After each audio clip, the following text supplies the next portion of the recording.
¿Qué pasaría si te dijera que esos héroes de acción que admirabas no solo actuaron, sino que forjaron su temple en trincheras reales, campos de trabajo forzado, sets de filmación ardiendo y combates aéreos mortales? ¿Qué pensarías si ese niño pálido que apenas levantaba un fusil derribaría aviones a 9,000 metros de altura? ¿O si un marine rebelde, despreciado por sus superiores, rescataría a 5 hombres de una tumba de hielo? ¿Y si un soldado con cara de bebé detuviera, él solo, una ofensiva alemana, subido a un tanque en llamas? Esta noche desenterramos la verdad. Te presentamos a los 10 actores más duros de la historia de Hollywood y cada revelación es más impactante que la anterior. Si el número 10 te vuela la cabeza, el número 1 te dejará sin aliento, listo para la verdad. Sumerjámonos en el caos. Número 10. Charlton Heston, el héroe del artillero de bombardero. Durante la Segunda Guerra Mundial, un Charlton Heston de 20 años operaba una ametralladora calibre 50 en bombarderos B-25. Mitchell patrullaba el gélido frente de las Aleutianas, misiones de frío letal, visibilidad cero. Cazas enemigos pasaban a 480 kilómetros por hora. Una vez, la línea de oxígeno se congeló en pleno vuelo. Heston, con cinta aislante, reparó la manguera, todo mientras mantenía su posición. Perder aire a 4,500 metros significaba congelación en minutos. Esa práctica brutal de multitarea bajo fuego se tradujo en profesionalismo intrépido en el set. Para las escenas de carros de Ben-Hur, Heston entrenó 6 horas al día. Mes tras mes, aprendió a controlar 4 sementales blancos a la vez. Un colapso de rueda le fracturó la muñeca durante el rodaje. Él pidió al equipo de utilería que remachara un soporte metálico bajo el guante. La filmación nunca paró. En Jartum, las temperaturas alcanzaron los 54 grados Celsius. Los extras se desmayaban a diario. Heston permaneció con su túnica de lana desde el amanecer hasta el anochecer. No quería que el equipo abandonara, cargando una cruz de cedro de 40 kilos en la historia más grande jamás contada. Sintió un ligamento romperse. Susurró al director: graba los primeros planos ahora, el dolor se verá real. Si una escena exigía agonía, Heston la entregaba genuina. Pero la resistencia al dolor no siempre es ruidosa. A veces, la dureza cojea con un pie medio curado.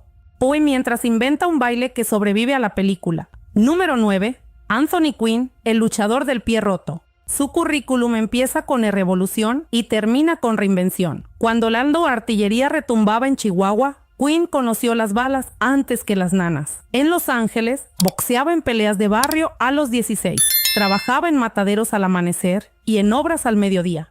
Eso forjó sus hombros anchos, los mismos que más tarde cargarían los bloques de piedra de Miguel Ángel en La Agonía y El Éxtasis. Bloques tan pesados que los carpinteros del set suplicaron reemplazarlos con espuma. Quinn se negó. Su prueba de resistencia más legendaria ocurrió en Zorba el Griego. Días antes de empezar a filmar, se fracturó un metatarsiano al saltar de un barco pesquero. Cancelar no era una opción. La economía de la isla dependía de esa producción. Así que Quinn vendó el pie hinchado con cinta. Improvisó el ahora icónico Shuffle de Sir Taki y filmó 10 tomas, fingiendo que cada crujido de la grava no era un rayo de dolor subiendo por su pierna. El dolor hizo que la alegría despreocupada de Zorba fuera aún más conmovedora. El público sintió esa energía vital, precisamente porque Quinn la arrancaba de la agonía. Lejos de las cámaras, una vez sacó un gato de su maletero para levantar un taxi volcado con 2 extraños dentro. Luego desapareció antes de que llegaran los periodistas. La publicidad abarata los milagros, murmuró. Ese es el paso silencioso de un hombre sin nada que probar. Ahora, y un vagabundo que desafió los fusiles de los campos de trabajo y luego trató las celdas de cine como spas de lujo. Número 8. Robert Mitchum, el vagabundo que burló al infierno. Los años adolescentes de Robert Mitchum fueron una odisea de la depresión, saltando trenes de carga, rascando vagones por calor, luchando contra vigilantes ferroviarios con los puños envueltos en arpillera. Arrestado por vagancia hasta los 15, terminó en una cadena de presos en Georgia, encadenado de tobillo a tobillo en un pantano malárico. Mitchum desarrolló llagas tan severas que un guardia sugirió la amputación. Mitchum, en cambio, limó la cadena con una sierra de contrabando, cronometró las rotaciones de los guardias. Luego, corrió descalzo hacia los cipreses, bajo fuego de escopeta. Cruzó 3 estados con los pies ensangrentados. Colapsó en el porche de su madre, delirando con sepsis, pero sobrevivió. Años después, los tabloides de Hollywood pensaron que lo acabarían con una redada por marihuana. Mitchum trató los titulares como marketing gratuito. Salió de una sentencia de 60 días. Bronceado, más delgado y sonriendo, dijo a los reporteros: los colchones de cemento son mejores que los ácaros de heno en los rieles. El público lo amó aún más. En La Noche del Cazador, su coprotagonista, Shelley Winters, recordó a Mitchum sacando casualmente a miembros del equipo de un río desbordado entre tomas. Se movía entre rápidos como un oso pastando. Luego, regresaba al set, goteando, listo para su primer plano. Esa calma imperturbable fue forjada en vagones de medianoche. Si Mitchum dominó la serenidad, nuestra próxima leyenda luchó contra el fuego y la gravedad, con solo un pulmón y una voluntad inquebrantable. Número 7. John Wayne, el duque que no se inmutaba. La mística de John Wayne no se construyó en un campo de entrenamiento, sino en una vida entera de ignorar accidentes que dejarían fuera de combate a otros. El body surfing le costó su beca de fútbol americano. Él giró hacia el trabajo pesado de utilero, cargando arcos de luz de 136 kilos él solo. Cuando el Conquistador se filmó a favor del viento de pruebas nucleares, Wayne respiró lluvia radiactiva del desierto durante semanas, una exposición mortal vinculada al cáncer que lo reclamaría. El verdadero testamento llegó después de que los cirujanos le extirparan el pulmón izquierdo y 4 costillas en 1964. 5 meses después, todavía vendado como un barril, Wayne estaba de vuelta domando Mustangs para El Dorado, rechazó un doble de acción. El director Howard Hawks colocó discretamente un tanque de oxígeno detrás de un barril de cantina. Wayne insistió en que permaneciera oculto al equipo para que la moral no decayera. Durante el fabuloso mundo del circo, una carpa en llamas colapsó antes de tiempo. Vigas de madera silbaron junto a su cabeza. El duque arrastró a una doble a un lugar seguro. Rodó bajo una viga en llamas y adlibó una heroica línea de salida con las cuerdas vocales, roncas por el humo. Cuando los médicos se preocuparon por sus pulmones marcados por la radiación, Ponel tosió polvo de carbón y dijo: «Pon más película en la cámara, peregrino. Ahora, prepárate para un torbellino de bolsillo que sometió a pandillas callejeras a puñetazos, y aún así bailaba claqué como si fuera un aspirador de Broadway». Número 6. James Cagney, el rayo del Lower East Side. Creciendo en los Five Points de Manhattan, James Cagney, de 1,65 m, era un blanco fácil, hasta que aprendió a golpear más rápido de lo que los matones podían parpadear. Entre empujar carros de carbón y cuidar a sus hermanos tuberculosos, se colaba en un ring de la YMCA. Allí dominó un juego de pies que luego electrificaría sus papeles de gángster. Fiel a su forma, Cagney exigía realismo. Filmando Taxi, insistió en que el conductor de acrobacias golpeara un poste de luz. Las chispas volaron hacia la cámara. La sacudida le rompió un diente a Cagney. Escupió esmalte, reajustó su mandíbula y terminó la escena. Solo después se dio cuenta de que la sangre le corría por el cuello. Cagney también luchó contra el sistema de estudios. Cuando Warner Bros. Impuso horas extras no pagadas, organizó una huelga silenciosa. Miró a Jack Warner cara a cara. Los aumentos salariales se extendieron por el estudio en cuestión de días. Para Cagney, la dureza significaba golpear hacia arriba, además de hacia afuera. De las calles difíciles, saltamos a alta mar, donde la explosión de una carga de profundidad forjó a un gladiador que simplemente se negó a quedarse en el suelo. Número 5. Kirk Douglas, el superviviente de la carga de profundidad. En 1943, y el teniente Kirk Douglas estaba en la cubierta de una patrullera de la Marina. Un marinero dejó caer accidentalmente una carga de profundidad activa por la popa. La explosión submarina lanzó a Douglas por los aires. Le desgarró los músculos del estómago. Lo dejó doblado de dolor con hemorragias internas. Dado de alta, pero no derrotado, se rehabilitó haciendo dominadas en las tuberías del hospital. Las enfermeras amenazaron con atarlo.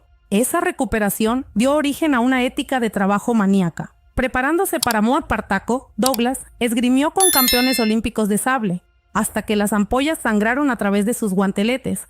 Luego, exigió espadas más pesadas. Quería que sus golpes en pantalla parecieran de guerra real. Décadas después, a los 74, una colisión de helicóptero en el aire le destrozó las vértebras. Los cirujanos insertaron una varilla de acero. Predijeron inmovilidad de por vida. Douglas pasó meses mordiendo una toalla, forzando a sus piernas a obedecer. 1 centímetro más cada día, hasta que caminó por la alfombra roja sin ayuda. Cuando un derrame cerebral le robó en el habla, reaprendió las vocales, gritando a Shakespeare en la ducha. Los vecinos pensaron que exorcizaba demonios. Eran los demonios de la rendición. Pero incluso Kirk saludó al siguiente rebelde, un marine de autos veloces. Su amor por la velocidad salvó vidas en el hielo y reescribió el manual de acrobacias de Hollywood.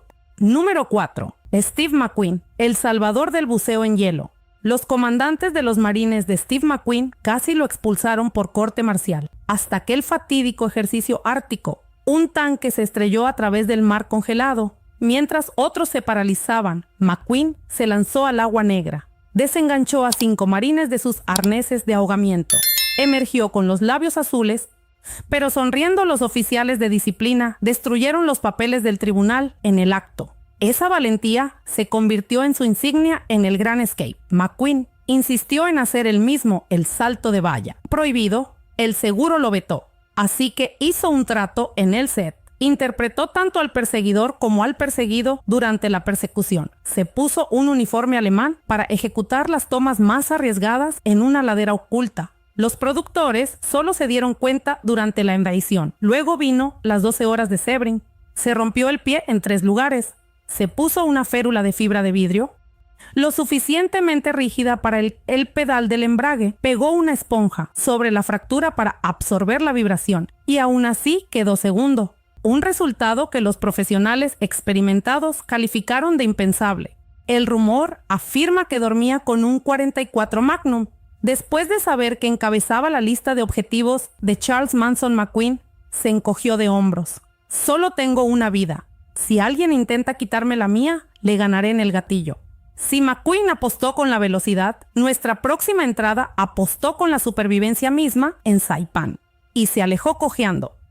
El líder de hombres. Número 3. Lee Marvin, el filósofo de corazón púrpura, Monte Tapochao. Saipan, Lee Marvin, de 20 años, y corrió a través de matorrales de bambú hacia una pared de fuego de ametralladoras. Las balas le destrozaron el nervio ciático. La metralla le desgarró el pie. Atrapado en campo abierto, reagrupó a 3 marines heridos para que se arrastraran detrás de una raíz de banyan caída. Devolvió el fuego el tiempo suficiente para que los médicos arrastraran a otros. Solo 6 de los 247 hombres de su compañía salieron vivos de esa cresta. Marvin pasó un año en hospitales navales, leyendo a Tolstoy, memorizando poesía para evitar el aburrimiento de la morfina. En los sets de filmación, toleraba 0 glamour en la violencia. Los actores que se quejaban del retroceso de los fogueos se ganaban una charla de 10 minutos sobre salpicaduras de hueso filmando a quemarropa. Ali enseñó a su coprotagonista, Angie Dickinson, cómo desarmar a un hombre rompiéndole las articulaciones de los dedos. Luego se disculpó por magullar sus nudillos en el ensayo, mejor morado ahora que muerto después. Bromeó. Las historias de peleas de bar de Marvin son interminables, pero sus amigos señalan, él nunca tiró el primer puñetazo, simplemente terminaba las cosas, como el incidente del leñador de Oregón. 5 leñadores fornidos, un pequeño bar de pueblo. Cuando el polvo se asentó, 3 necesitaron puntos, y Marvin filmó su llamada al amanecer sudando bourbon, pero listo para la cámara. Aún así, incluso Marvin se sometió al hijo del polvo frío, el que desafió la metralla a 9,000 metros y se encogió de hombros. Mejor que morirse de hambre bajo tierra. Número 2. Charles Bronson, el vengador del polvo de carbón. El uniforme de infancia de Charles Bronson era, literalmente, un vestido desechado. Demasiado pobre para ropa de niño, usaba la ropa heredada de su hermana para ir a la escuela. Luego, Buy se arrastraba a las minas de carbón de Pensilvania, martillaba antracita a 10 centavos la tonelada. Sus palmas se endurecieron como suelas de bota antes de que le cambiara la voz. Reclutado en el 43, se convirtió en artillero de proa en B-29S. En una incursión nocturna sobre Nagoya, la metralla atravesó la cúpula de plexiglas y se incrustó en el hombro de Bronson. Con la sangre brotando, se ató la empuñadura del acelerador alrededor del brazo para detener el flujo y siguió disparando hasta que los cazas enemigos se retiraron. Después bromeó. Las probabilidades de que ese trozo golpeara el mismo agujero 2 veces parecían bajas, así que me quedé. Hollywood lo llamó tarde.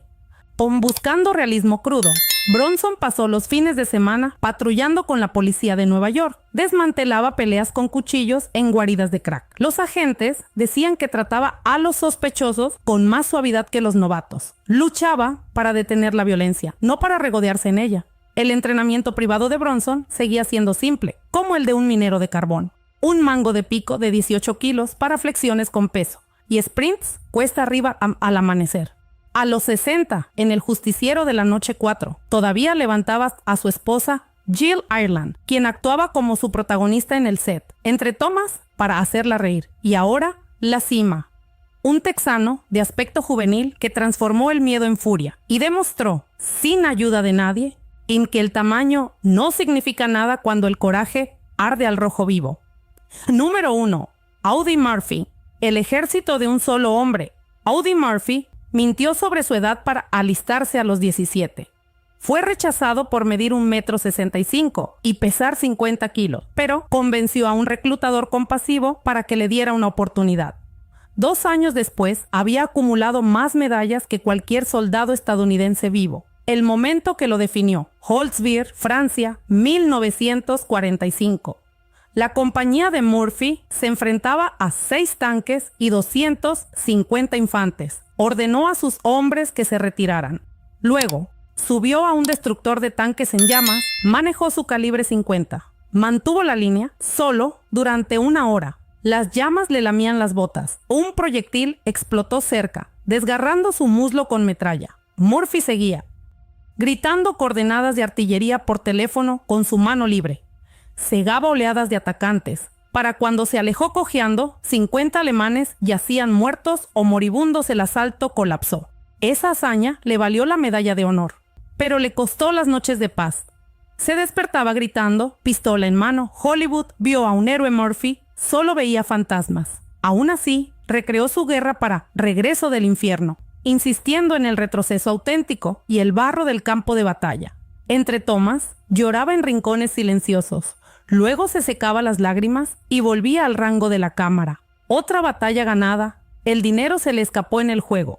Las amistades se desvanecieron entre pesadillas. Aún así, Murphy abogó incansablemente por la salud mental de los veteranos. Décadas antes de que el TEPT tuviera un nombre, una vez gastó su último cheque de película para evitar la ejecución hipotecaria del rancho de un compañero en apuros. En 1971, un avión perdido en una tormenta le quitó la vida a los 45 años. Las lápidas de Arlington lo saludan a diario, la hierba gastada por pasos agradecidos. El tamaño puede fijar el nivel de los ojos, pero el valor establece la altitud, y el heroísmo de Murphy se eleva mucho más allá de las nubes que lo reclamaron. 10 leyendas.